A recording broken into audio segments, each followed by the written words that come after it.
Pessoal, vamos começar.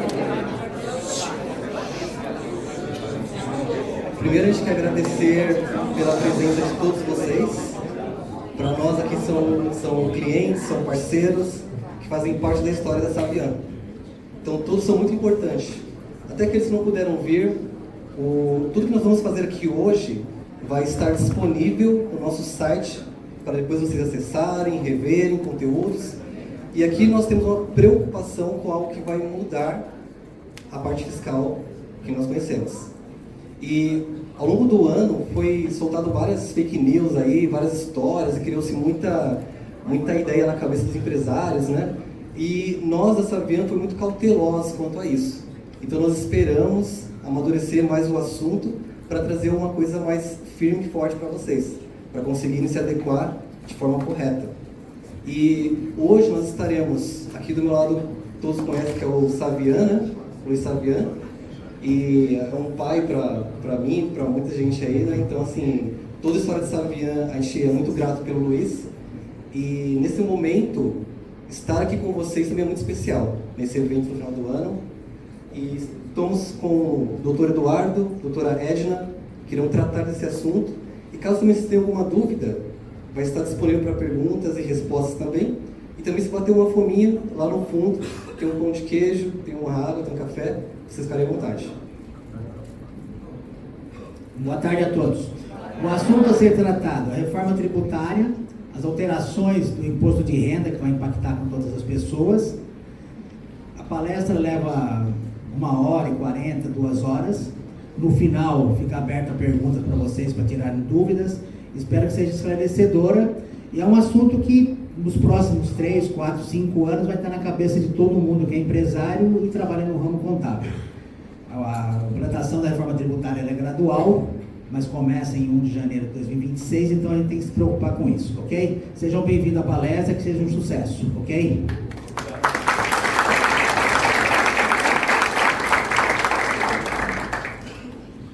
Boa tarde a todos. Reforma tributária, né? Que tema empolgante, gostoso, prazeroso, mas só que não, né, pessoal? Vamos lá, a gente vai simplificar um pouco tudo que está se falando aqui. Eu e a doutora Edna, a gente vai trazer um resumo de todas essas informações, né, compilando tudo, e tentar desmistificar uma boa parte das dúvidas que a gente tem. Inclusive nós, como operadores do direito, contadores e empresários, né, a gente tem encontrado muita dificuldade com a reforma. E não é por menos, tá? A reforma tributária, só para trazer alguns dados para vocês, é a maior mudança que a gente vai ter nos últimos 50 anos no regime tributário brasileiro. Então, acredito que a grande maioria aqui nem era nascido e esse regime tributário já estava em vigor. A gente já tinha a vigência do regime tributário como nós conhecemos hoje até 31 de 12 de 2025. Então, nós nos formamos em contabilidade, em direito, iniciamos o trabalho com o direito tributário dentro de toda essa sistemática. Então é como se toda a questão cultural, eu extrapolo a questão tributária até mesmo para a questão cultural, como se tudo que a gente conhece no mundo profissional nosso até hoje, né, porque o tributo envolve a vida de todo mundo, né? Todo mundo paga tributo. Eu estava vendo algumas pesquisas que indicam que a tendência é a gente viver muito mais, né? E bilionários investindo em tentar quase que a vida eterna, né? Então a morte hoje já passa até a ser uma dúvida, mas pagar tributo não. Então todo mundo acaba pagando tributo. E essa mudança que a gente vai ter, eu digo que é uma mudança cultural. Por quê? Quando a gente vai no supermercado, hoje, se você observar um cupom fiscal do supermercado, lá vai estar no final do cupom fiscal tributação aproximada. Ou seja, se eu entrar num grande supermercado que tem sistema, tem investimento, tem departamento fiscal, tem auditoria, tem todo o aparato para conseguir apurar a tributação de forma correta, e o mercado, no cupom fiscal, vem tributação aproximada. Por que disso? Porque o nosso sistema é extremamente complexo, né? A gente tem um sistema difícil e, na minha cabeça, feito para que a gente erre. Por que é interessante errar, né, para o governo? Né? Porque se eu erro, o governo ele terceirizou toda a apuração dos tributos para nós. A empresa, no momento que ela está faturando o serviço, é uma indústria, produziu, faturou, emitiu a nota da venda do produto dela, quem está fazendo o primeiro trabalho de apuração fiscal? A empresa, o departamento fiscal da empresa, a pessoa que fez aquela nota, que fez aquela fatura. Num segundo momento vai para a contabilidade, a empresa vai fechar aquele faturamento e vai enviar aquelas informações para a contabilidade. A contabilidade vai cumprir as obrigações acessórias de cada tributo, né? Que aqui a gente tem várias obrigações acessórias, cada tributo acaba tendo uma obrigação acessória, e depois vai chegar o tão sonhado pagamento, né? A obrigação principal, que é a guia de pagamento. Tudo isso feito por nós, delegado pelo fisco para nós fazermos. Então a complexidade se justifica porque se eu erro como contribuinte em todo esse processo, e é um procedimento extremamente complexo, a partir do momento que eu erro, o fisco ele vai fazer o quê? Fiscalizar. E aí ele autua, faz um lançamento de ofício, que é o auto de infração, me cobrando eventualmente um erro que na maior parte das vezes não é doloso, foi um erro culposo, a empresa, né, fez ali por ignorância, não sabia daquele cumprimento e cumpriu errado por algum motivo, e é autuada, multada, tem que pagar o principal, multa, juros, e tem todo um procedimento administrativo ali. Então, por conta dessa complexidade, a gente acaba pagando por tudo isso. Qual que é o viés da reforma? Tá? A ideia do governo, o que foi vendido para nós? Que a reforma tributária tende a simplificar o regime. Então, o regime hoje, que é extremamente complexo, eu tenho uma série de obrigações acessórias para serem cumpridas, eu calculo meus tributos por dentro, por isso que é sempre tributação aproximada, eu não sei qual que é o valor do tributo. Com a reforma, o tributo vai passar a ser calculado por fora e vende-se uma simplificação. Por quê? Eu vou ter uma redução de tributos. Contudo, deixa eu só seguir aqui o meu slide antes que eu me perca um pouquinho, pessoal. O que acontece aqui? O Sistema Tributário Nacional, como que funciona? Tá? Só fazendo um parênteses para vocês. Popularmente a gente chama tudo de imposto, mas na verdade o correto é chamar de tributo. Tá? O tributo é o gênero, o imposto é uma espécie do gênero tributo. Então, dentro desse gênero tributo, nós temos impostos, taxas, contribuições de melhoria, empréstimo compulsório e contribuição social. A reforma tributária, ela vai impactar diretamente em impostos sobre bens e consumos, bens e consumo, perdão, e contribuições sobre bens e consumo. Regina, por favor, passa para mim.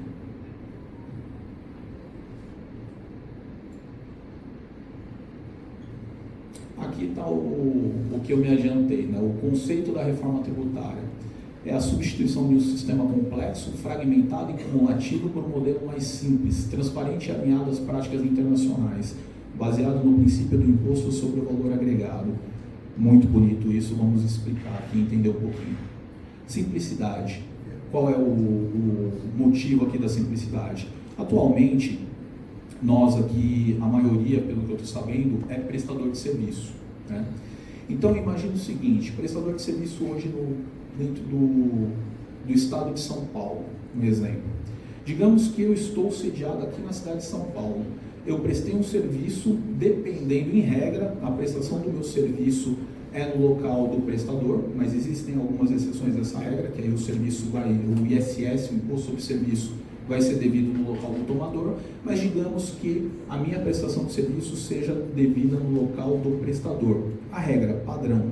Só que eu prestei esse serviço, por exemplo, para o município de Campinas. E lá no município de Campinas eu tenho a exigência de um cadastro para que eu não seja tributado lá. Então eu estou domiciliado em São Paulo, a minha empresa está aqui, o meu cliente de Campinas me contratou, e para eu não ter que pagar ISS para São Paulo e para Campinas, eu sou obrigado a fazer um cadastro no município de Campinas para eu não ter essa bitributação. Esse é um exemplo de complexidade tributária que a gente acaba passando aqui. O que vai acontecer com a reforma? Para buscar eliminar, tá, gente, a guerra fiscal, que aí nessa situação do município, aqui na Grande São Paulo a gente tem Santana de Parnaíba, Barueri, que são municípios que conferem benefícios para empresas prestadoras de serviço. Por quê? Porque eles estão muito próximos a São Paulo, eles conseguem ter um domicílio nessas cidades, muitas vezes um coworking que num prédio cabe 100 empresas e tem 5 mil empresas naquele prédio, e ele presta serviço, os seus clientes estão na cidade de São Paulo, e lá ele paga um ISS muito menor do que pagaria para a cidade de São Paulo. Aí faz o cadastro aqui na cidade para não ter a tributação, e ele trabalha de lá para cá, às vezes só com um escritório ali virtual. Isso gera guerra fiscal, né? Quando eu tenho essa situação do produto da arrecadação para o local do prestador do serviço ou no local do remetente da mercadoria, eu gero guerra fiscal. Então, a ideia aqui da reforma é simplificar. Como? O tributo é devido no local do tomador do serviço. Então, independente de onde eu esteja localizado, a alíquota do ISS ela vai ser do local do tomador do serviço, mas não vai ser mais ISS, vai ser IVA. Mas o produto dessa minha venda vai ser para aquele município. Isso tem alguns efeitos interessantes. Primeiro efeito, elimina essa possibilidade da guerra fiscal do local do prestador. O município te dá um benefício com uma alíquota menor e você constitui a sua empresa lá. Isso basicamente acaba. E a simplificação, porque independente de onde eu esteja, o que vai contar é para onde vai a minha nota. Depois tem algumas complexidades nisso que a doutora Edna vai explicar para a gente. Volta, por favor, Edna, só para... Pode deixar. A transparência. A tributação com a reforma, ela não vai ser mais calculada por dentro. Todo o cálculo é por fora. Então, por exemplo, o IVA, que ainda não está definido, né, a gente adiantou muita coisa da reforma, mas o principal, qual vai ser o IVA? Não se sabe. Discute-se um IVA entre 26,5% e 28%. Então, digamos que o IVA seja de 27%. Eu fiz uma prestação de serviço de R$1.000. Se o IVA é de 27%, eu vou ter R$1.000 da minha prestação de serviço e R$270 por fora. Então, essa é a sistemática por fora, gera uma simplificação. Eu não tenho mais aquela dúvida sobre tributação aproximada. Eu vou ter um tributo fechado e esse tributo vai gerar direito a crédito dependendo do regime tributário, que a gente vai aprofundar um pouquinho mais para frente. Justiça tributária. Aqui entra também na questão da guerra fiscal. Se eu consigo diminuir ou eliminar a guerra fiscal, eu trago uma maior justiça tributária. Eu destaco o tributo, não tem pegadinho, não vou ter tributação por dentro, eu trago um cenário mais transparente, mais justo. É a questão de cooperação, né?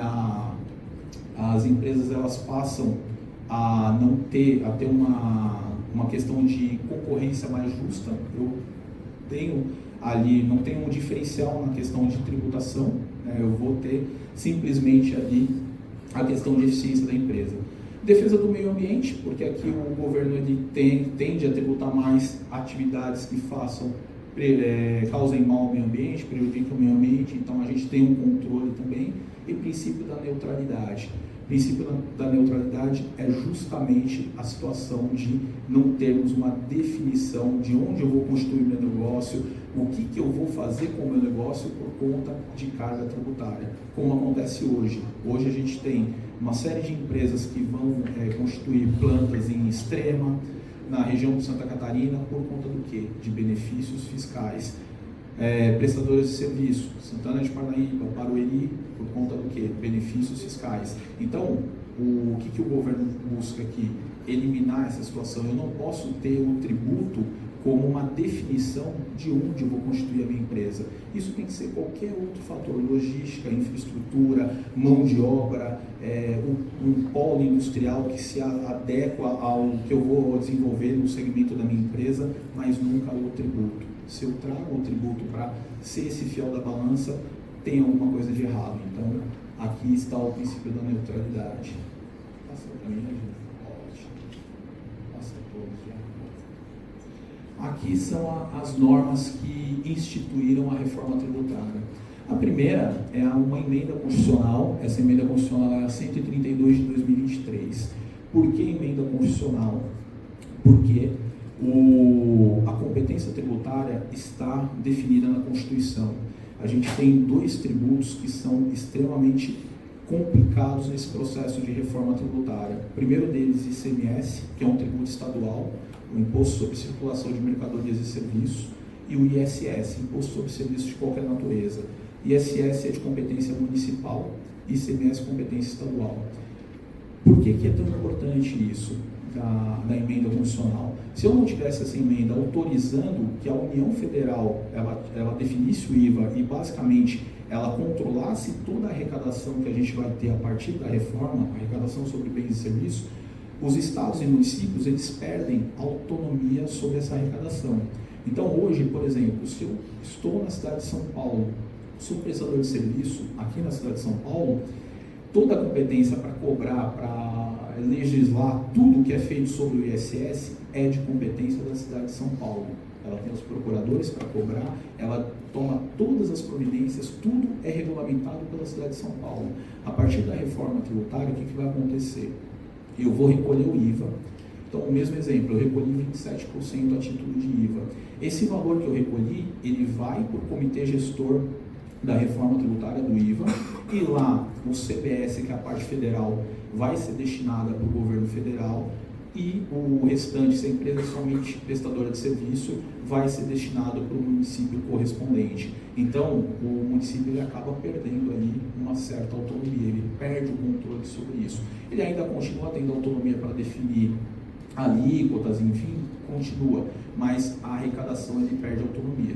Depois ele vai ganhar por outro lado, mas tem essa perda de autonomia aqui. Por conta disso, foi necessário a emenda constitucional, ela ser aprovada para alterar a Constituição e permitir que a reforma tributária ela pudesse ser aprovada. E aí, no ato seguinte, veio a Lei Complementar 214 de 2025, que é a lei complementar que basicamente institui a reforma tributária. E essa lei, ela traz muita coisa, só que a gente ainda depende de uma série de regulamentações, que serão outras leis para definir como que vai ser exatamente a regra do jogo aqui. Uma das principais regulamentações que estão pendentes é qual é o IVA. Né? Então, a gente está no dia 11 de dezembro. Em tese, o teste da reforma começa no dia 2 de janeiro, né? Então está muito próximo de começar, e a gente não tem o IVA principal definido. O que se definiu foi um IVA de 1% para teste a partir de 2026, mas o IVA que vai passar a vigorar, né, de forma escalonada a partir de 27 até 32, a gente ainda não tem essa definição. Isso é muito ruim porque eu perco a possibilidade da previsibilidade, de planejamento. Então, como que eu vou começar a planejar uma série de medidas que eu tenho que tomar dentro da minha empresa se eu não sei qual que é o IVA? Então, isso complica, eu não sei qual que vai ser o aumento. Então, a gente consegue fazer estudos hipotéticos, mas definir qual que é exatamente o aumento de carga tributária que o prestador de serviço vai ter, a gente não consegue ainda.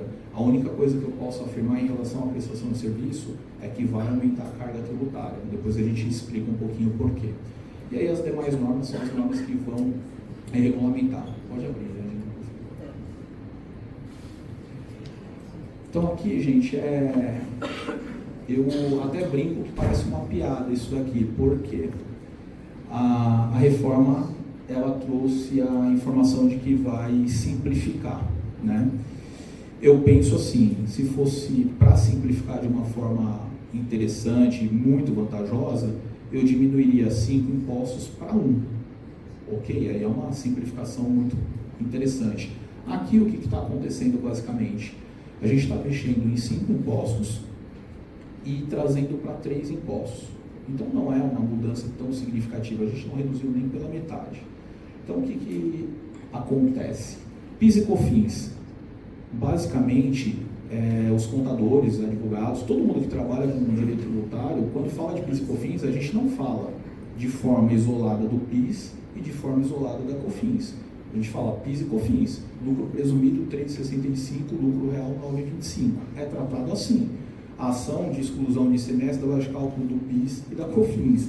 A ação de exclusão do ISS da base de cálculo do PIS e da COFINS. Então a gente já não separava. O que PIS e COFINS vira o CBS, contribuição de bens e serviços. Tá? Então, só mudou, na minha opinião, as letras, as siglas. São 2 contribuições que viraram contribuições sobre bens e serviços. Então, essas 2 viram uma que elas já eram na prática tratadas como 2. ICMS e ISS viram imposto sobre bens e serviços. Aqui a gente tem uma mudança muito significativa, principalmente para prestador de serviço. O que acontece no regime atual? ICMS. Qual que é a base de cálculo do ICMS? Circulação jurídica de mercadoria. Qual que é a sistemática do ICMS? A alíquota básica, 18%. Eu sou um varejista. Tudo que eu compro e dou entrada no meu comércio, eu vou tomar crédito de 18%. E vou vender. Vou colocar a minha margem e vendo. Então eu tenho crédito de 18 e vou ter 18 sobre a minha saída. Então eu vou recolher só a diferença. Ok? Prestador de serviço, como que é a sistemática hoje? A alíquota máxima, tá? O teto, 5%. Não tenho débito e crédito, mas eu tenho uma alíquota de 5%. Então eu fiz a prestação de serviço, a alíquota de 5% calculada por fora e ICMS calculado por dentro. O que a reforma faz? A reforma diz o seguinte: vai ter um IVA, 27%. Tá, 27%. Poxa, no regime atual, eu recolhia 5% de ISS. Eu não tinha equiparação a uma empresa que é indústria e comércio. Eu tinha uma diferenciação ali. Dentro do IVA, equipara. Por que disso? Primeiro, como advogado, eu entendo que a gente vai ter uma enxurrada de ações aqui, de prestadores de serviço discutindo. Poxa, cadê o respeito ao princípio da isonomia? Eu estou desrespeitando a isonomia aqui. A partir do momento que eu igualo prestador de serviço, indústria e comércio, eu desrespeitei totalmente a isonomia. Sempre esses segmentos foram tratados de forma diferente, de forma distintas, tanto na tributação de bens e serviços, quanto na tributação sobre a renda. A reforma está igualando. Qual que é o grande prejuízo aqui para o prestador de serviço? Vamos imaginar um IVA... Passa para mim, Edna, por favor.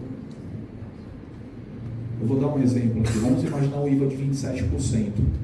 Esse IVA de 27%, aproximadamente 17% vai ser a título de IBS e os 10% vai para a CBS. Então 10%, se a alíquota for 27%, em torno de 10% vai para o federal e 17% vai ser destinado para o estado e para o município. Então imagina o seguinte: se eu sou indústria e comércio, hoje no ICMS alíquota básica padrão eu tenho 18%.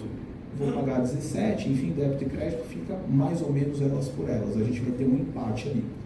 Agora, prestador de serviço. A alíquota máxima de prestador de serviço, 5%.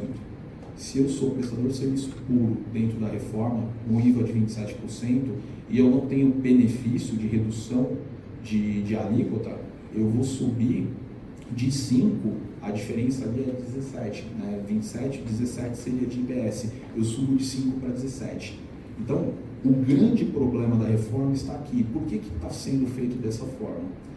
Aqui, sem qualquer viés político, tá, pessoal? É questão de números. O governo brasileiro, ao longo do tempo, ele só aumenta o custo do Estado. Então, a gente tem tido aumento de custo, independente de governo de direita, centro, esquerda, o Estado ele tem aumento de custo. Qual que é onde que a gente chega com isso? Na minha opinião, a reforma tributária, ela deveria ser feita para simplificar? Deveria. Só que antes da reforma tributária, a gente deveria ter feito a reforma administrativa, para diminuir o tamanho do Estado, diminuir a necessidade de receita estatal, né, de cobrança de tributos, para aí sim eu enxuguei o Estado, eu olho para a reforma e eu faço uma reforma justa. Eu simplifico e busco reduzir carga tributária. Isso não foi feito. Começou a construção pelo telhado. E aí, o que acontece? Qual que é a grande justificativa que eu vejo para isso? O governo precisa aumentar a arrecadação. Criação de tributo novo agora está bem difícil, né? A gente já tem um ministro da Fazenda com apelidos aí que não são legais. Então, o governo vem aumentando muito a carga tributária. Qual que é a jogada da reforma? Indústria e comércio representa mais ou menos 30% das empresas do país. Eu deixo a mesma arrecadação e trago numa atividade ampla que eles vão gostar, eles vão tomar crédito de tudo. Então, esse pessoal vem para o meu lado. Prestador de serviço representa quase 70% das empresas do país. É a maior massa de empresas que eu tenho no país. Eu aumento carga tributária desse pessoal. Eu aumentei base, eu aumento minha arrecadação. Então, o lado ruim da reforma, principalmente para os prestadores de serviço, é esse: você acaba tendo um aumento de alíquota com base no IVA que vai ser definido. E aí vem as discussões judiciais.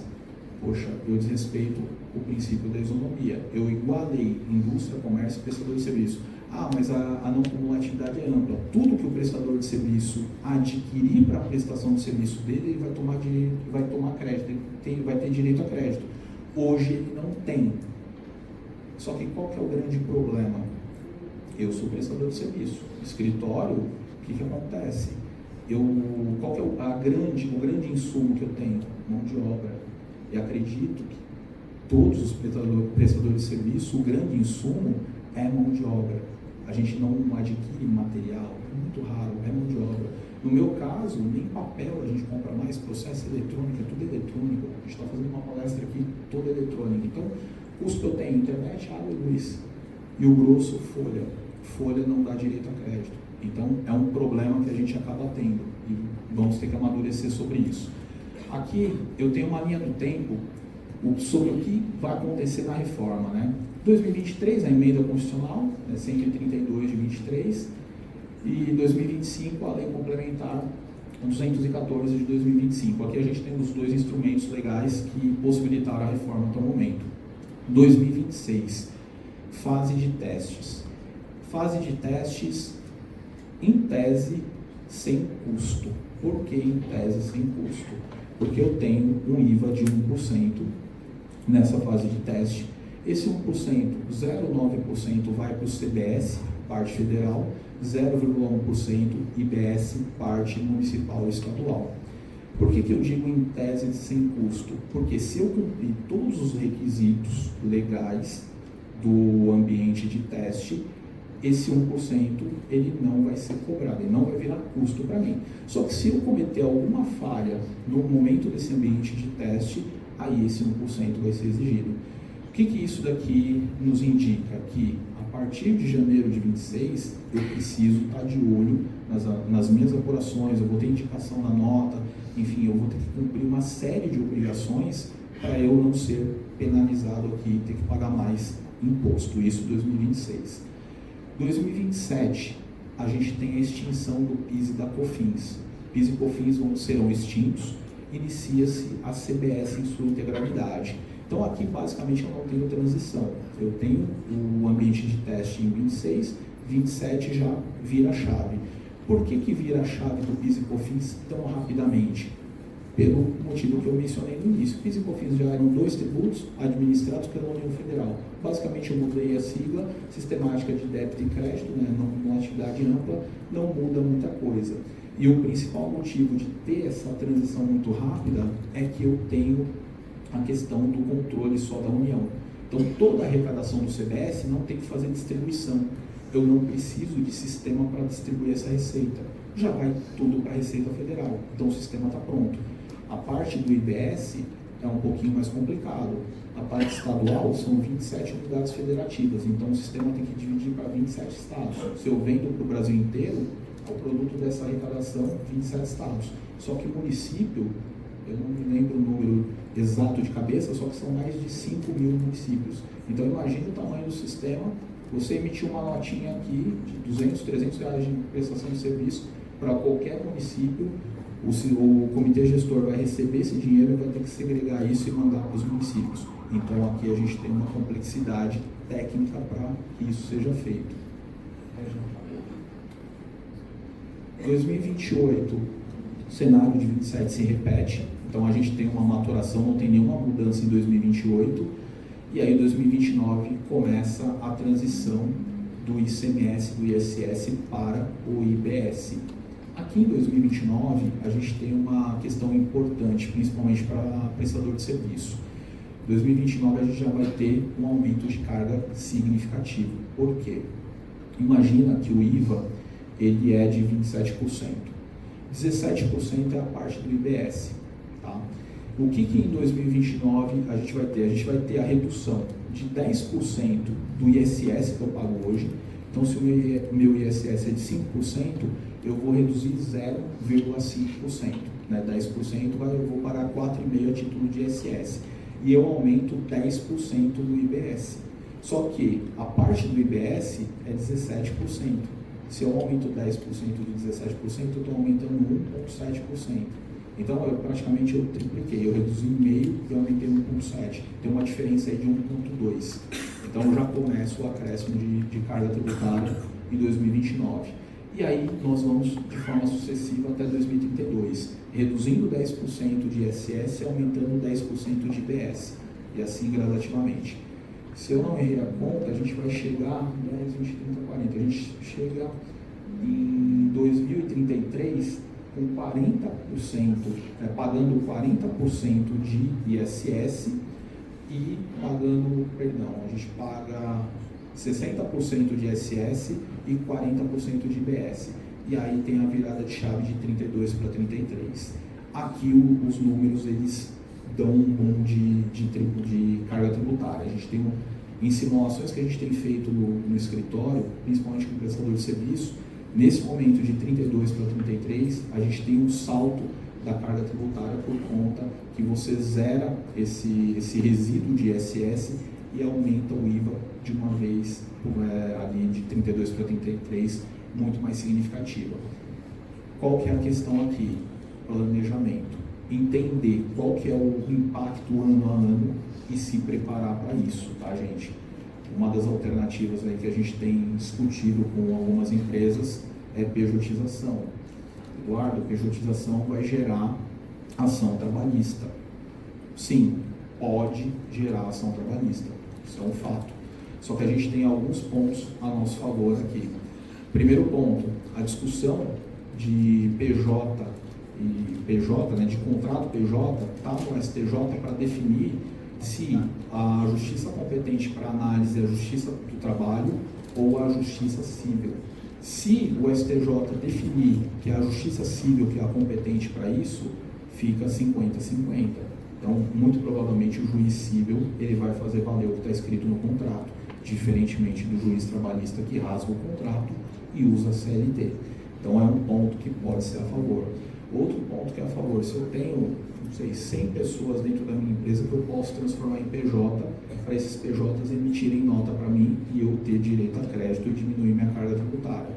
Das 100, primeiro que eu não vou parar de trabalhar com todas elas, e as que eu parar de trabalhar, nem todo mundo vai ajuizar a ação.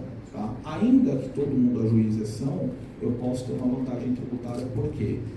Se eu fizer um cálculo e esse planejamento funcionar, eu tiver uma redução de carga tributária que seja interessante, eu provisiono esse valor. Por quê? O funcionário, quando ele entra com a ação trabalhista, ele não pode reclamar todo o período, ele pode reclamar até 5 anos. Então, eu tenho uma trava de 5 anos.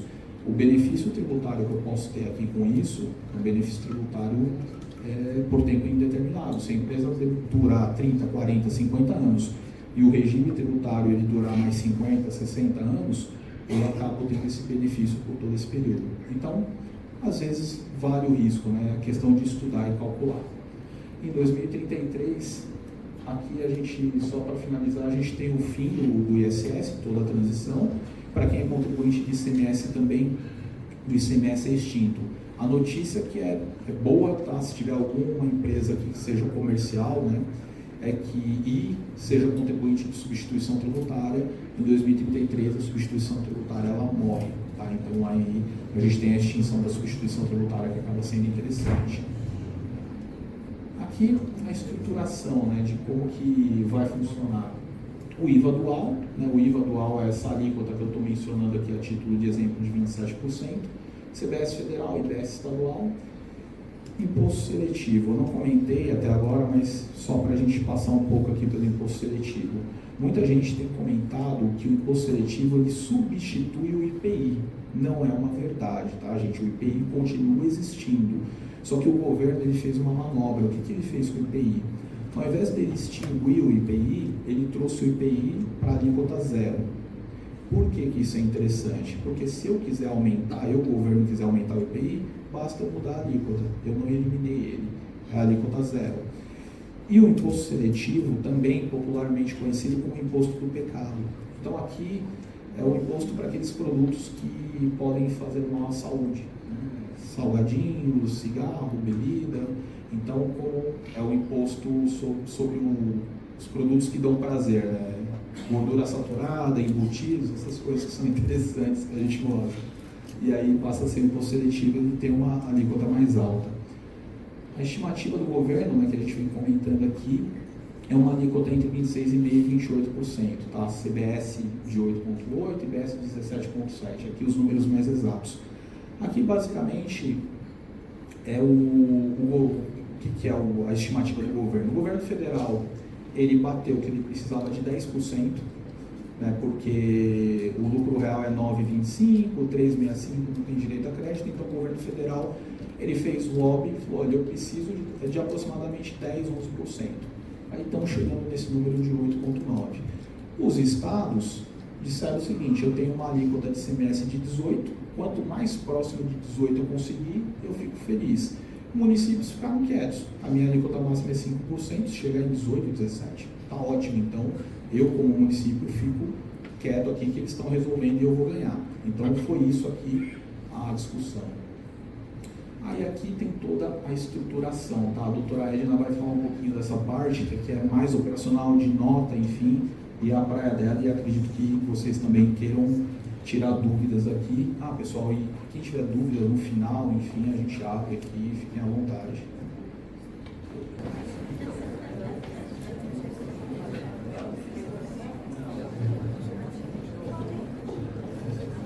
Boa tarde a todos.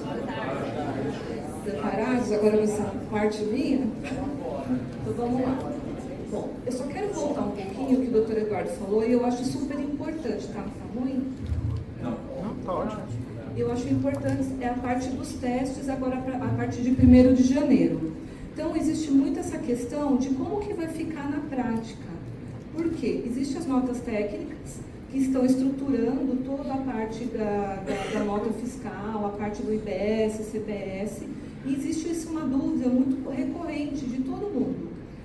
Então, ok, o que acontece na prática? A lei complementar, no artigo 348, parágrafo 1º, ele menciona o seguinte, todas as empresas, e aqui estão todas as empresas, prestadores de serviço, no dia 1º de janeiro, via de regra, eles têm que informar 1%. 0,9 do CBS e 0,1 do IBS.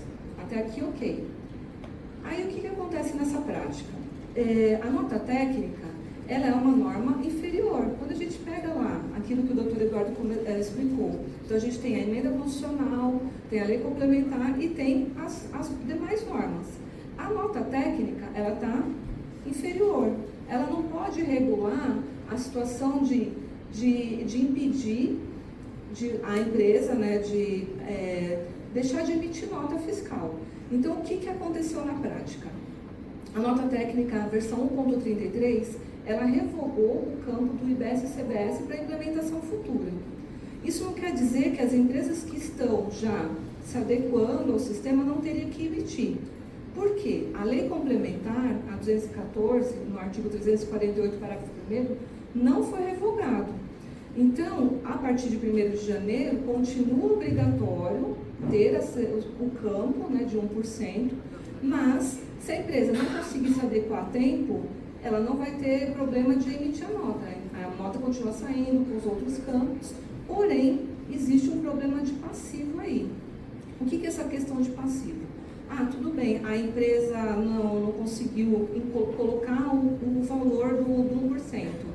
O Comitê Gestor e a Secretaria da Receita Federal, eles podem notificar a empresa a pagar esse 1%, ou seja, quando vai ser teste, a empresa não precisa pagar, mas a partir do momento que ela não coloca o campo, ela se torna obrigatório e ela teria que pagar essa tributação. Existe, vai ter alteração, né? Tem a PLP, a 106, e na PLP ele traz a seguinte questão, o parágrafo 3º e 4º vai ser incorporado. E aí é mencionado que a Receita Federal e o Comitê Gestor, eles podem dar o prazo de 60 dias para a empresa, né, regularizar aquela questão e não ser autuada. Se ela não regularizar, aí vai ter a autuação e teria que pagar 1%. Mas a PLP ainda não foi publicada. Então, nós temos, nesse momento, essa questão de ser obrigatório colocar. Se não colocar, a nota fiscal vai ser consistida, não vai ser rejeitada, Porque a nota técnica é uma norma inferior, ela não tem a validade jurídica que a lei complementar tem. Então, essa é uma questão recorrente e, caso vocês tenham, essa questão é o que está hoje em dia sendo atual. Tudo bem, gente? Vocês têm essa questão na prática de vocês? Acredito que sim, né? Então, vamos lá. Aí, a continuação é a estrutura correta do NCM-SH. Então, assim, a maioria aqui é prestador de serviço, mas quem emite nota fiscal de venda de mercadoria precisa ter o enquadramento correto na NCM-SH. A NCM nada mais é do que o RG do produto. Então, se, por exemplo, a empresa tem lá um produto que está enquadrado hoje, vamos supor, isso pode acontecer na prática. Eu tenho um shampoo com a classificação fiscal 3305.000. Essa é a classificação fiscal correta. Porém, no meu sistema, eu coloquei 3305.2000 ou 3.000. É um enquadramento incorreto. A partir de janeiro, a empresa, todas as empresas, elas precisam fazer esse enquadramento correto. Por quê? É necessário esse enquadramento para enquadrar também na Class Trib. A Class Trib nada mais é do que a classificação tributária das operações da empresa. Então, ela vai enquadrar as operações dela de acordo com o que ela faz. Então, por exemplo, ela tem venda para entrega futura, tem venda para a Zona Franca de Manaus, vai ter um código específico de Class Trib, um código de CBS, que é a partir do IBS, e todos esses sistemas, todos esses códigos vão por ARP. Então, um ARP, um enquadramento errado, por exemplo, eu estou vendendo para a Zona Franca de Manaus, eu enquadro o Class Trib errado, que seria isento ou não teria tributação. Se eu colocar numa tributação, se eu colocar no Class Trib incorreto, vai ter a tributação e a empresa o quê? Ela pode ser autuada porque ela tinha que não tributar. Então, o NCM, ele é totalmente necessário em razão de enquadramento, em razão de que o Estado e o Comitê Gestor e a Secretaria da Receita Federal, eles vão analisar a parte tributária, que agora vai ser tudo interligado, e qualquer situação incorreta eles podem vir a autuar. Então, a empresa ela precisa ter o enquadramento correto. O NBS. O NBS é Nomenclatura Brasileira de Serviços. Ele é um código para os prestadores de serviço. Então, hoje, as empresas elas prestam serviço, por exemplo, de construção civil, de parte de contabilidade, vários códigos que a gente tem na Lei Complementar 116, só que com a parte da reforma tributária, será necessário enquadrar na NBS, mas como que enquadraria esse código? Você vai enquadrar de acordo com o KNAI da tua empresa e o código de serviço. Você vai enquadrar ele para informar no RP da sua empresa. Um enquadramento errado também vai ter a mesma finalidade do Class Trib, ou seja, pode ter uma tributação incorreta. Então, para os prestadores de serviço, é necessário um enquadramento correto. Então, a Class Trib, ele é a classificação tributária da operação. Então, a empresa ela vai enquadrar a sua operação de acordo com as atividades dela. Então, é amarrado todo o sistema no RP de acordo com as novas regras tributárias. Claro que tem as regras atuais, mas vai ter essas novas, que é a partir dessas notas técnicas. Bom, o doutor Eduardo já mencionou sobre o imposto seletivo. Então, o imposto seletivo é o imposto do pecado. Então, tudo aquilo que é prejudicial à saúde, ele vai ser tributado. Não tem ainda as classificações fiscais desses produtos que são considerados prejudiciais à saúde, mas o que nós temos é que ele seria, por exemplo, combustíveis, cigarros, de produtos açucarados. Então, tudo isso vai ser tributado no imposto seletivo. Ele é devido uma única vez, ele é monofásico, é diferente do IPI, porque existia também muito essa questão das pessoas perguntarem: o imposto seletivo ficou no lugar do IPI? Não, ele não ficou no lugar do IPI. O imposto seletivo é um imposto e o IPI ele continua existindo, porém com alíquota zero.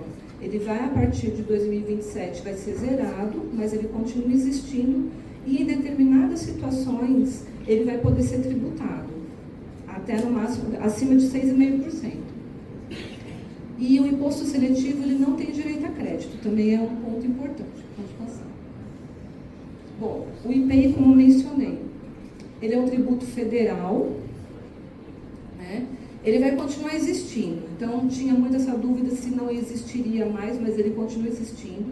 Então, existe uma situação específica. Se o produto estiver na Zona Franca de Manaus e for o mesmo produto feito aqui dentro de outras localidades, então ele vai ser tributado também.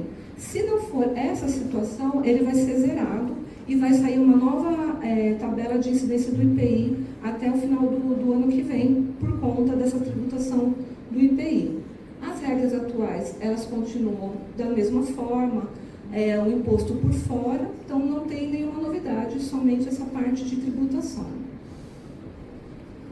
Bom, o fato gerador do IBS e do CBS, ele é diferente. Então, por exemplo, hoje, no caso de uma mercadoria que é vendida, então, a mercadoria ela é vendida, sai aqui de São Paulo, vai para Minas Gerais. O imposto ele é devido na origem. A prestação de serviço, quando acontece, em determinadas situações é devida aqui, mas tem aquelas regras que são exceções, que vai ser devido no destino e assim por diante. Porém, muda a estrutura. Então, hoje, o fato gerador do IBS e do CBS é o fornecimento das operações. Então, operações. Quais operações? Todas. Então, tudo vai ser tributado, toda a prestação de serviço, então, toda a situação que nós imaginamos, ele vai ser tributado. Aí, pode ter aquela questão, mas tem situações que hoje não é tributada, industrialização, que tem a remessa suspensa, então, aí precisa ser feito o enquadramento correto, por isso que a Class Trib, ela vai servir com esse enquadramento. A pessoa que trabalha na parte fiscal, contador, a pessoa que está trabalhando com essa parte de enquadramento, vai ter que necessariamente analisar a operação. Eu tenho uma venda para entrega futura. Qual que é o Class Trib correto? Então, eu preciso enquadrar. Porque se no momento que eu estou fazendo o enquadramento, eu tenho faturamento antecipado, então eu vou ter que emitir uma nota. E hoje, nós temos como? A nota fiscal quando você faz uma venda para entrega futura, é uma nota fiscal normal, sem a tributação. Essa semana, saiu um ajuste CNF 49 de 2025, que ele traz regras para essa situação de nota de débito e nota de crédito, que também é uma pergunta muito comum das pessoas. A partir de 1º de janeiro, já será válida as notas de débitos e créditos? Então, tudo indica que sim, inclusive confirmando, de acordo com o ajuste CNF 49, que trouxe 4 regras específicas de nota de débito e nota de crédito. Então, ele trata sobre perda de estoque, o faturamento antecipado de venda para entrega futura, quando tem venda de mercadoria, que fica a tributação maior, ou a mercadoria é a maior, também vai ter nota de débito, e situação de recusa de mercadoria. Eu vendo a mercadoria para um determinado cliente e ele recusa, então é uma nota de crédito. Então vai ter essas notas de débito e crédito já a partir de janeiro, porém, a estrutura ainda não está bem definida, não saiu todas as normas específicas. Essas notas do ajuste CNF começam a vigorar a partir de 4 de maio de 2025. E aí fica a grande pergunta, e nesse meio tempo, como ficaria?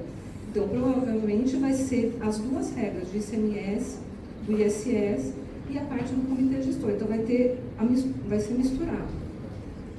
Outro ponto importante, que a gente vai falar também sobre a apuração assistida, Então, nós temos hoje o nosso sistema, que nós emitimos nota, tem lá a parte de tributação de ICMS, a parte do ISS, a parte do IPI. Então, com as notas fiscais, a gente vai ter o sistema, os campos, na parte da reforma tributária, do IBS e CBS, mas nós vamos continuar com as entregas das obrigações acessórias. Então, como vai ficar essas obrigações acessórias? Ainda não foi determinado, porque a parte da apuração assistida tem a previsão para estar vigorando lá para 2027. Mas enquanto não vigorar, então tem todo esse limbo que vai ter a continuação das entregas das obrigações acessórias, fora a nota fiscal, que já vai ter que ter os campos próprios. Então, aqui, o fato gerador, ele é tudo, bens materiais, imateriais, direitos, serviços, a incidência na importação e não incidência na exportação.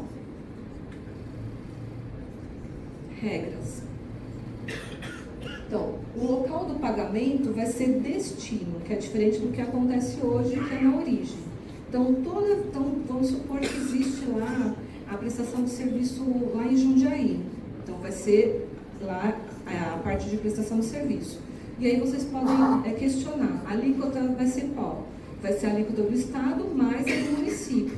Então, quando for determinado esse IVA dual, que vai ser a parte do CBS, que tem uma previsão de ser 8,80, mas pode modificar, e a diferença de 17,7, vai ter a divisão da parte do município e a parte do Estado.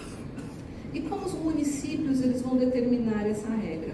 Então, assim, cada município, via de regra, ele teria que publicar a sua norma, a sua alíquota, mas se o município ele não publicar a alíquota em tempo até o final do ano, vai ser utilizado a alíquota de referência. Então, a lei complementar, ela traz a alíquota padrão, que seria a alíquota que todos os estados e municípios vão publicar, e a alíquota de referência, que a alíquota de referência é uma alíquota determinada pelo Supremo Tribunal Federal, pelo STF. Se o município não publicar em tempo hábil, vai ser utilizado a alíquota de referência. Então, isso é importante saber porque são mais de 5.500 municípios. Existe toda a padronização pela Receita Federal, mas se não estiver lá essa alíquota nesse rol de municípios com a sua alíquota específica, a pessoa que trabalha na área, ela vai precisar buscar a alíquota de referência para poder juntar com a parte do Estado. Tudo bem, gente, até aqui? Bom, o crédito, como o doutor Eduardo ele mencionou, ele é um crédito amplo. Então, por vários prestadores de serviço, o crédito eles são mais específicos relacionados à prestação de serviço. Não é igual uma indústria, um comércio, em que você pode pegar todos os créditos. E isso acaba impactando no preço da prestação de serviço. Por quê? O crédito amplo para uma empresa, que é uma indústria, um comércio, você não pode tomar o crédito de tudo. Na prestação de serviço, o que acontece na prática? Então, você vai poder tomar um exemplo, né, do papel, mas quanto é esse valor na tua precificação? Então, o crédito é amplo, mas ele acaba sendo mais vantajoso para as indústrias e para os comércios do que dos prestadores de serviço. Então, é possível tomar tudo de crédito? Sim, mas na prestação de serviço, ele acaba ficando prejudicado, o que impacta também no preço do produto, no preço do que for dado naquela prestação de serviço. O crédito ele vai estar vinculado à nota, mas por que vinculado à nota? Porque, como foi explicado pelo doutor Eduardo, você cobra, né, a parte da prestação de serviço, tem a prestação de serviço. Então, vamos supor que foi feita uma prestação de serviço de alguma coisa de pintura. Então, cobrou R$100 de pintura e tem R$27 lá da parte do tributo. Então, esses R$27, quando for pago, porque vai ser pago, né, pelo split payment, que a gente vai conversar sobre isso, então ele vai estar vinculado à nota fiscal. Então, o fornecedor pagou, você tem direito a crédito. Então, se não pagar, não tem direito a crédito. É mais ou menos assim. Hoje, como é? No caso do ISS, não tem direito a crédito, mas do ICMS seria um crédito o quê? Escritural. Então, você emite a nota, a pessoa recebe a nota, escritura e tem direito a crédito. Hoje, né, a partir de 2033, vai ser como? Tem pagamento da prestação de serviço, o recolhimento do tributo e já tem direito a crédito. Então, ele acaba vinculando ao pagamento. O Simples Nacional. Outro ponto também importante é na questão do Simples Nacional. O Simples Nacional ele continua existindo, mas ele pode migrar para o regime regular. O que seria isso? Ele continuaria na parte federal, mas ele pagaria a parte do IBS e CBS à parte. E qual que é o impacto disso? O impacto disso é o seguinte: vamos supor que um prestador de serviço, ele contratou lá um outro prestador de serviço. Se ele contratar a empresa do Simples Nacional, ele vai ter direito ao crédito, aquele percentualzinho que a gente conhece, que é bem baixo. 2%, 3%. Então, esse crédito é baixo. Então, quando ele for fazer a formação do preço dele da prestação de serviço, só vai receber esse 3%. Ao passo que, se ele migrar, se ele optar pelo regime regular, ele vai transferir o crédito integral. Então, a empresa, o prestador de serviço, quem estiver fazendo essa prestação de serviço, contratando os seus fornecedores, ele precisa analisar se compensa, né, ele contratar o Simples Nacional ou o Simples Nacional que migrou para o regime regular. Essas regras começam a partir de 2027, ainda não estão válidas. Inclusive, em 2026, esse 1% não é para quem está no Simples Nacional, somente a partir de 2027 que inicia mesmo a parte dessa migração. Então, a vantagem é o crédito. E aí, volta Eduardo. Pessoal, vamos voltar aqui agora falando um pouquinho da tributação de lucros e dividendos. Só essa questão do Simples, fazer um complemento rápido. É importante olhar todos os fornecedores, tá, que a empresa tem, e se você é do Simples Nacional, já verificar como que vai ficar essa situação. Continua valendo a pena o Simples Nacional muito por conta da contribuição previdenciária, tá? Porque quando eu estou no presumido ou no real, eu tenho 20% de contribuição previdenciária patronal, mais ou menos 5,8% de terceiros, e vou ter o FAP e o RAT que pode chegar até 2%. Então, arredonda para 30%. Quando eu estou dentro do Simples, toda essa parte do patronal acaba estando inserida ali. Então, tem muitas empresas que a gente conversa, a partir do início da reforma, que eu sou Simples, vou precisar transferir o crédito, vou virar Simples regular, não vale mais a pena. Não, isso não é uma verdade. Continua valendo a pena, tá? Você vai transferir crédito e mantém o seu cliente, e aquela empresa que for Simples Nacional que você tiver relação comercial de alguma ordem também vai te transferir o crédito. Então, analisem isso, não saiam simplesmente do Simples Nacional, porque supostamente não vai valer a pena. Ele vai ter essa tributação híbrida com relação a bens e serviços. A parte de imposto de renda, contribuição social e contribuição previdenciária continua valendo a pena para o Simples. E nesse outro tema aqui que a gente vai entrar, que é o mais novo de tudo agora, o Simples também tem uma coisa muito interessante aqui, tá? Da tributação de lucros e dividendos. Então, hoje, todo mundo que é sócio de uma empresa não tem passivo tributário e tem geração de lucro dentro da empresa, você tem a possibilidade de receber, né, se você é um sócio que trabalha na empresa, você recebe um valor de prolabore, e o grosso da sua remuneração acaba sendo a título de distribuição de lucro, tá?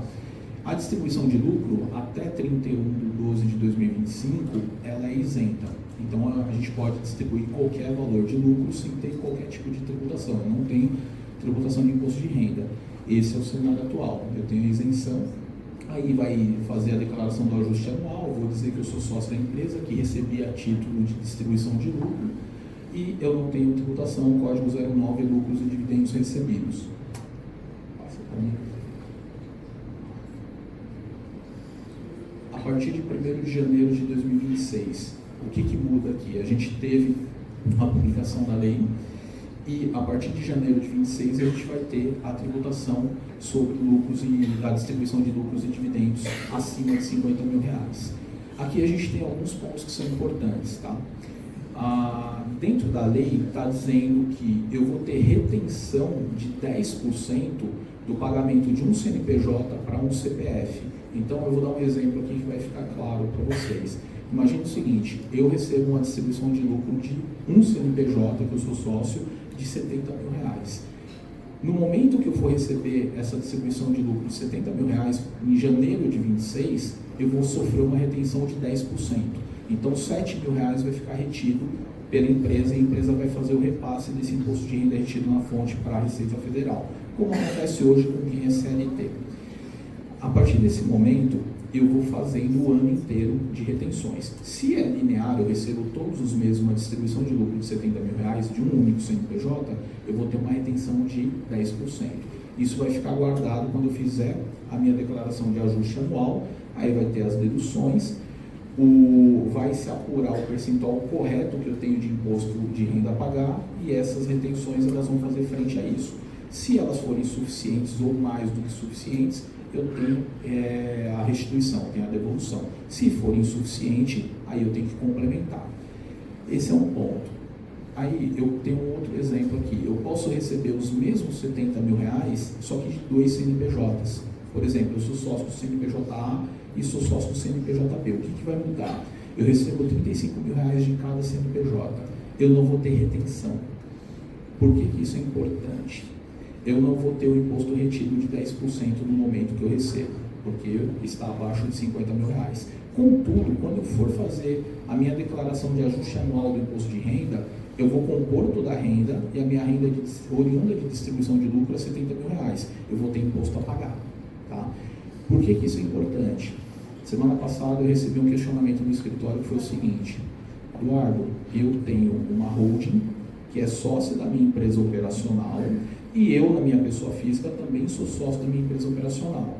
Eu vou subir lucro para a holding, porque subindo lucro na holding, quando pessoa jurídica, sócia de pessoa jurídica, não tem essa regra, tá? Pode subir qualquer valor de lucro e não vai ter tributação. Mas qual foi o racional dele? Ele falou, vou subir R$50 mil para minha holding e vou distribuir R$50 mil para o meu CPF. E depois da holding eu distribuo para o CPF. Então eu vou ter R$100 mil de distribuição de lucro do CNPJ da holding para o CNPJ operacional. Ele falou, não tenho tributação. Eu falei, não, você não tem a retenção. A tributação você vai ter no momento do ajuste. Então muda. Fiquem espertos com isso, porque isso vai aparecer muito, tá? No final do ano a gente vai ter a compensação, no início do próximo ano a compensação do imposto retido na fonte, vai ser compensado aqui a distribuição superior a R$600 mil ano, que é os 50 mil por mês. Aí, então, pode voltar. Aí está todo mundo falando dos 10%. Não é 10%, tá, gente?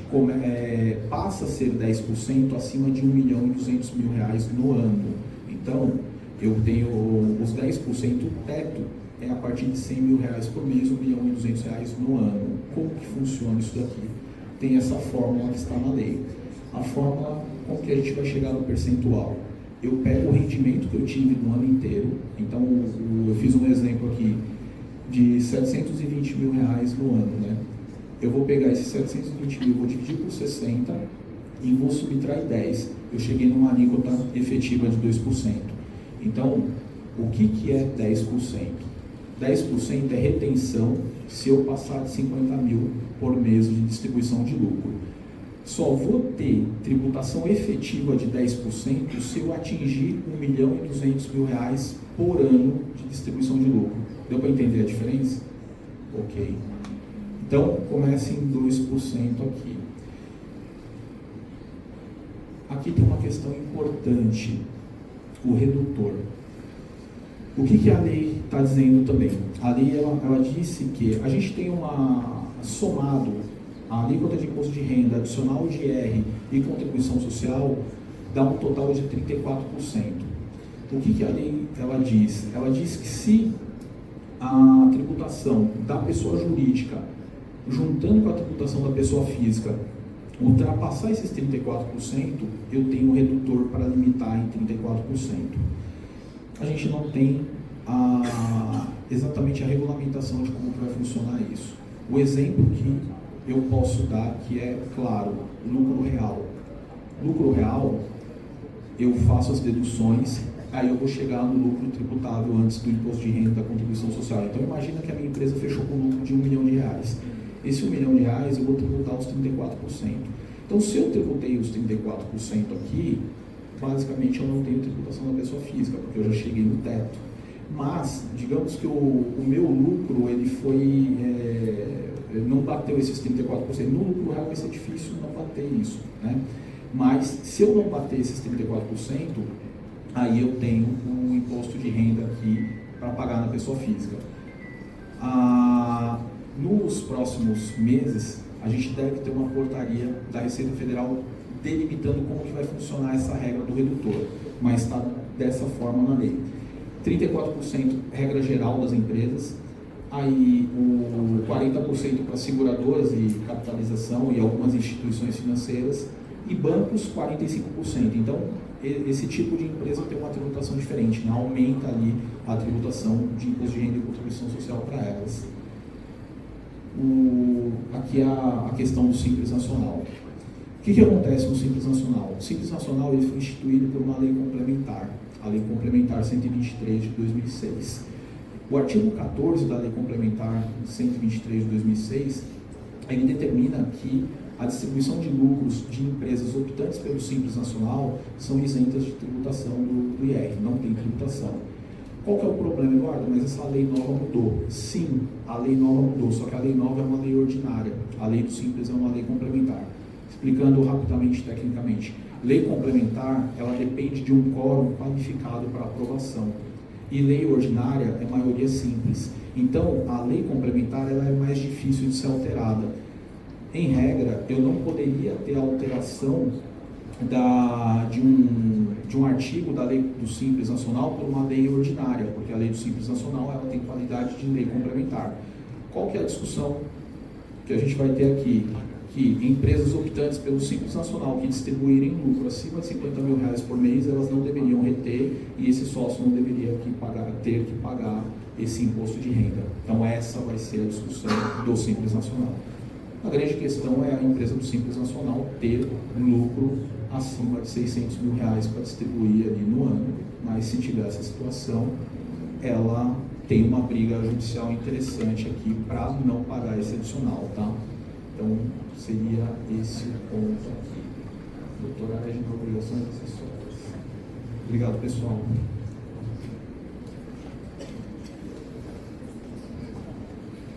Bom, continuando. O DFE, na parte da reforma tributária, são todos os documentos fiscais que estão se adequando de acordo com as notas técnicas tributárias, as notas tributárias. Então, hoje tem a nota fiscal eletrônica, que precisa ter o campo de IBS-CBS, tem a nota fiscal de consumidor, está sendo publicada a nota de gás. Então, são várias obrigações acessórias que hoje vai ter a nomenclatura de documento fiscal eletrônico.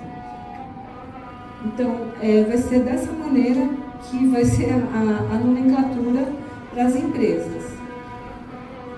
Intimação. Né? A intimação ela vai continuar sendo pelo DTE, está lá no artigo 332 da Lei Complementar, e o cadastro com identificação única, que seria pela Lei Complementar para as pessoas físicas e jurídicas, inclusive para aquelas pessoas que têm imóveis.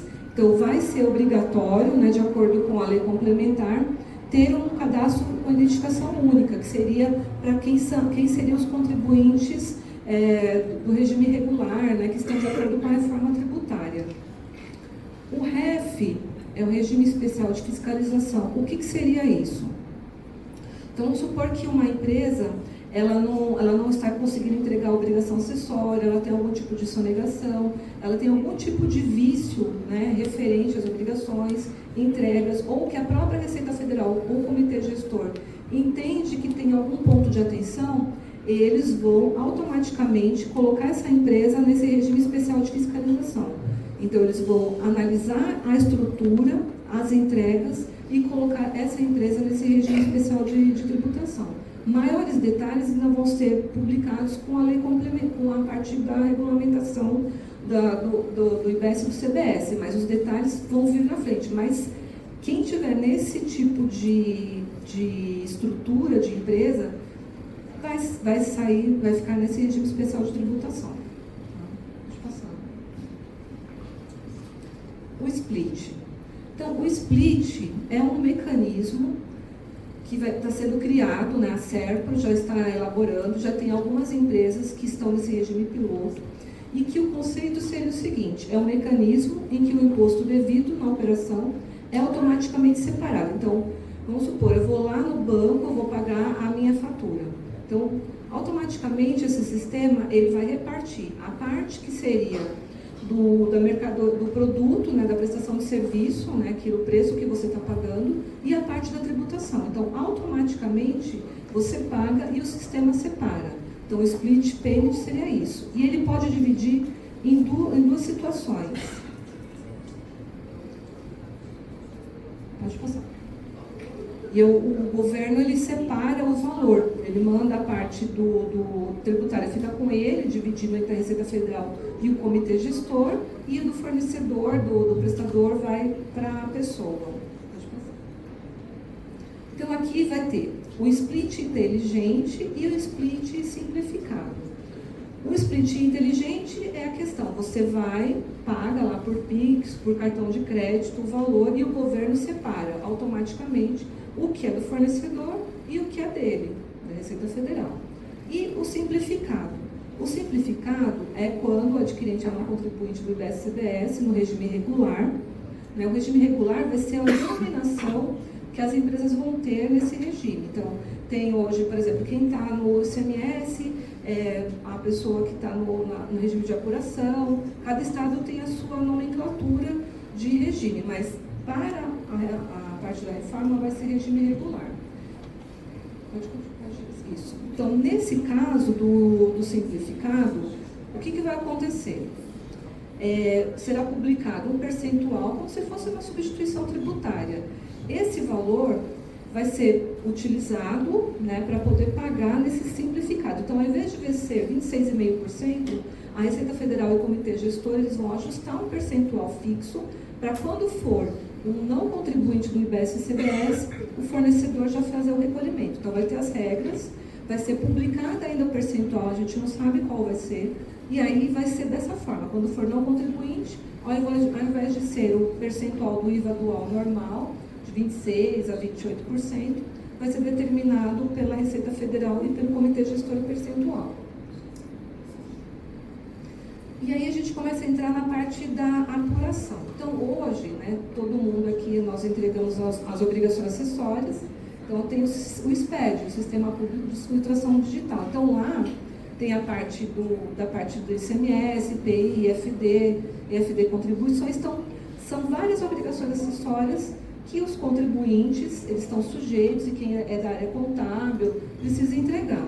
Na apuração assistida, é como se fosse o imposto de renda, que a gente já tem hoje em dia, já tem aquele pré-preenchido, imposto de renda pré-preenchido. A apuração assistida, ela vai ser essa sistemática.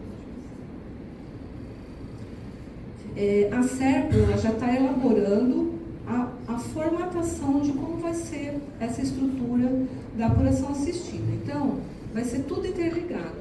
A nota fiscal, o fornecedor, ele emite a nota fiscal, tem um pagamento pelo split, vai ser, esses valores vão ficar numa base, e essa base vai ser enviada para o setor fiscal, para o contador, para que ele possa analisar. Vai saber se o valor que foi pago está correto, se tiver alguma divergência, ele tem um prazo para poder questionar aquela situação, e se algum valor não entrou, também dá para ser questionado. Outro ponto que é mencionado na lei complementar é que as empresas, os créditos, então pode ter a situação de que o crédito automaticamente ele já vai ser devido, já vai ser abatido, como vai chegar para a empresa analisar a situação dos créditos. Então, a apuração ela vai ser simplificada, mas a pessoa que trabalha na área fiscal, os contadores, todas as pessoas que estão à frente da parte tributária, ela vai ter que o quê? Vincular, analisar se aquilo está correto. A Receita Federal, ela já publicou, junto com o Comitê Gestor, dando, né, a opção para que 300 empresas possam entrar no plano piloto.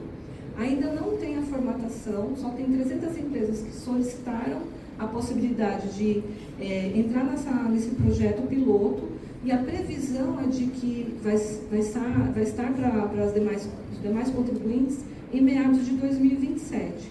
Então, a SERPRO está elaborando. Então, a convocação de 300 empresas é efetuada pelo governo, né? E a centralização é pela matriz. A apuração, então, por exemplo, se tem várias filiais, não vai ser mais cada filial, a apuração vai ser feita pela matriz. A matriz vai ter acesso a todas as filiais para verificar se aquilo que foi feito de pagamento, se as notas fiscais estão tudo correto, e tudo a centralização pela matriz. Aqui o Simples Nacional não tem direito a crédito e o lucro real presumido terá direito a crédito do CBS e BS. Pode passar.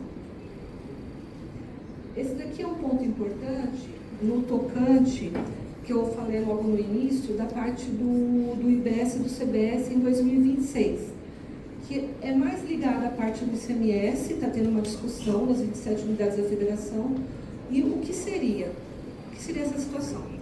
Em 2027, o PIS e COFINS ele deixa de existir, certo? Então, o PIS e COFINS ele entra na base de cálculo do ICMS. A partir do momento que não tem mais essa tributação, a arrecadação do ICMS dos estados, eles vão ter vai diminuir a arrecadação. Então, cada estado está começando a se posicionar no seguinte sentido. 2027, o IBS entra ou não na base de cálculo do ICMS e do ISS? 3 estados já se posicionaram. São Paulo, Distrito Federal e Pernambuco, eles já se posicionaram que em 2027 entra na base de cálculo. 2026 não, porque somente é teste. Mas 2027 vai ter essa questão. Os outros estados ainda não se posicionaram. Mas é uma questão de atenção, porque é uma incerteza jurídica. Se existir operações, se vocês, né, os contribuintes de vocês, os clientes de vocês, eles fizerem operações no Brasil todo, em cada estado vai ter um posicionamento. E será necessário acompanhar esse posicionamento, que está saindo cada dia um posicionamento diferente. Pode passar. O Fundo de Compensação de Benefícios Fiscais é voltado à parte do ICMS, que é o Imposto de Circulação de Mercadorias. E para que serve esse fundo? Então, vamos supor que tem uma empresa que está em Goiás e ela tinha um benefício fiscal em que ela gerava emprego, ela tinha uma tributação diferenciada de ICMS. Ela foi para aquele estado para poder pagar menos tributação e vem a reforma tributária e tira esse benefício fiscal. Então, foi pensado para que essas empresas que estão nesses locais, que têm esse benefício fiscal, eles não tenham como posso dizer, um rombo tão grande, né? Porque eles vão perder. Aquelas empresas que foram instaladas, por exemplo, na Bahia, Goiás, estados que deram benefícios fiscais, eles vão deixar de arrecadar. E foi criado esse fundo o quê? Para compensar essa perda de arrecadação. Então, quem é elegível? São benefícios de 2029 até 2032, mas aplicável a benefícios concedidos até 31/5/2023. Essas empresas elas vão poder, em 1º de janeiro de 2026, já entrar no sistema via ECAC. Dentro do ECAC, ele vai ter um sistema chamado CISEM e poder já solicitar essa migração, esse fundo de compensação de benefícios fiscais. É importante para essas empresas que têm essa situação de perda de benefício fiscal nos estados. Bom, eu trouxe aqui 3 regimes diferenciados voltados para a parte de prestação de serviço: advogados, serviço de educação e serviço de saúde. Esses 3 setores, eles vão ter uma alíquota diferenciada. Vai ter uma alíquota normal do IVA dual, só que eles podem fazer na prática reduzir essa alíquota. Então, no caso de contabilistas, advogados, arquitetos, a redução é em 30%, no caso de educação 60% e serviço de saúde 60%. Por isso que é necessário, quando eu mencionei sobre o enquadramento correto do NBS, para que possa ter esse enquadramento de alíquota diferenciada. Caso exista um enquadramento diferente, vamos supor que a pessoa está no serviço de saúde, tem a listagem das prestações de serviço. Se esse contribuinte ele enquadrar em um lugar errado, ele não vai ter essa tributação diferenciada. Ele vai acabar pagando mais a tributação integral. Então, o enquadramento ele é importante por isso. Caso tenha um regime diferenciado, ele vai ter a tributação também reduzida. E, pessoal, só fazendo um complemento aqui, a gente tem essa situação e locação, que lá no início a gente comentou que bens, serviços, tudo vai ser tributado. Locação é um detalhe importante que acaba impactando quase todo mundo também. Atualmente, a locação não é tributada pelo ISS, é zero ISS. A gente tem a tributação no lucro presumido, como se fosse prestação de serviço para presunção de lucro, só que no ISS, na prática, é zero. A partir da reforma, a locação está na incidência do IVA também. Tem uma redução de 70% da alíquota do IVA, só que mesmo assim vai aumentar. Então, hoje, o que é zero de ISS, se a gente estiver falando de um IVA de 27%, eu vou ter que pagar como locador do imóvel 30% desse IVA. Uma outra questão que é importante também, se alguém faz algum tipo de locação aqui, a gente vai ter o CIB, que é o Cadastro do Imóvel, o Cadastro Imobiliário Brasileiro. Esse cadastro já funciona para imóveis rurais, então a União já tem. Isso vai ser expandido para imóveis urbanos, tá? Então, o que significa dizer? Hoje, a gente pode ter a figura da locação à brasileira. O que é a locação à brasileira? Você loca um imóvel para mim, não fala que está recebendo aluguel de mim, eu não falo que pago aluguel para você e ninguém paga imposto. Com esse cadastro, vai vincular. Por exemplo, eu tenho 4 imóveis na cidade de São Paulo, eu só uso um. E os outros 3, eu não declaro que eu loco, e o que acontece? A Receita, a Prefeitura, eles vão ter dentro do cadastro uma vinculação com concessionárias, por exemplo, a luz, água, internet, a parte de cartório. Então, isso vai fechar o cerco para as locações. Então, a gente acaba tendo também esse problema em relação à locação. É um efeito indireto que também acaba aumentando carga tributária e, consequentemente, preço de produto e serviço. Para concluir isso daqui, na minha opinião, a gente vai ter um aumento generalizado de carga. Por quê? Se eu sou indústria e para mim ficou interessante, melhorou, reduziu carga ou ficou igual, mas para o prestador de serviço vai aumentar. Para quem faz locação de imóvel, vai aumentar. Então, essas pessoas vão repassar, porque a margem, via de regra, já é apertada. Então, a gente não tem margem para suportar isso dentro da atividade, sem repassar. Então, vai ter repasse. Então, se preparem para esse aumento generalizado de preço. E uma questão que eu não falei na parte da tributação do IR, só para complementar, quem tem lucro acumulado até o final do ano agora, faz o lançamento na contabilidade desse lucro acumulado para distribuir, registra uma ata de distribuição e pode fazer o pagamento dessa distribuição em 26, 27 e 28, sem ter a tributação. Então, é uma possibilidade da gente escapar já, para o ano de 2026 ali, da tributação. E outra coisa, tem uma discussão em torno disso, o SESCOM entrou com mandado de segurança para ser aplicada a lei das SAs. Por quê? A lei que determinou a tributação do imposto de renda na distribuição de lucro, ela fala que eu posso distribuir lucro sem tributar, se eu cumprir os requisitos legais, lucros acumulados até 31 de 12 de 2025. Então, como que contabilmente eu vou ter o fechamento de 2025 para lançar na contabilidade esse lucro até 31 de 12 e registrar uma ata até 31 de 12? Não tem como, porque dia 31 de 12 eu estou fechando, a contabilidade está fechando balanço. Então, qual que é o conceito da lei das SAs? Que eu posso fechar esse balanço até abril do próximo ano. Então, a tendência, eu acredito que esse mandado de segurança ele deve ter êxito. Então, a gente teria mais uma folga para isso. Só que, falando de forma conservadora, quem tem lucro acumulado já lança isso na contabilidade agora. Mesmo que não tenha caixa, você pode distribuir até 2028, tá? Então, é só para complementar essa parte. Aí aqui a gente acaba aqui a palestra e abre para perguntas. Boa tarde novamente. O objetivo da nossa palestra não é assustar ninguém. É um objetivo de conscientização.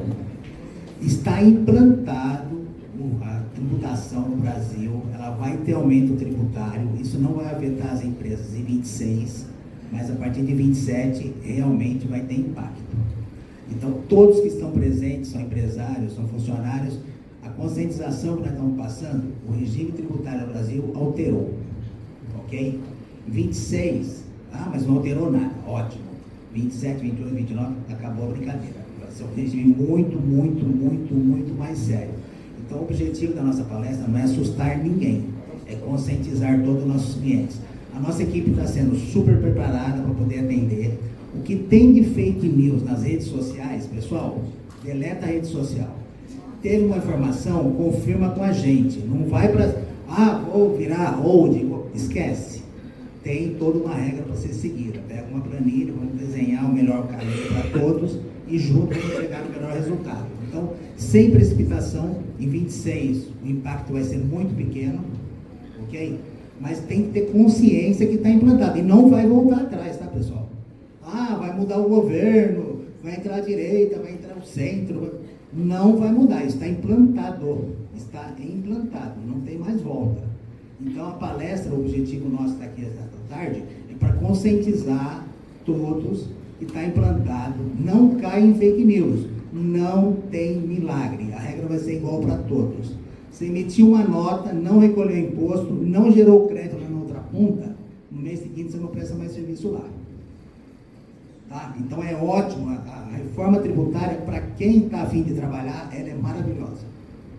Ok? Quem vai pagar a diferença do valor é o tomador do serviço. Ok? Então a regra vai ser igual para todos. Vai ter um custo a mais? Não é culpa minha. Ok? Com certeza, é um período de transição muito difícil, muito trabalhoso. Então, esquece fake news, esquece rede social. Tem uma dúvida? Fala com a nossa equipe. Ok? Nós estamos preparados lá, estamos preparando a equipe para poder atender vocês, ok? Muito obrigado pela presença e está aberto para perguntas. Também a gente quer agradecer realmente a presença de todos vocês, preparar que vai ter aumento também da contabilidade, então se preparem. Mas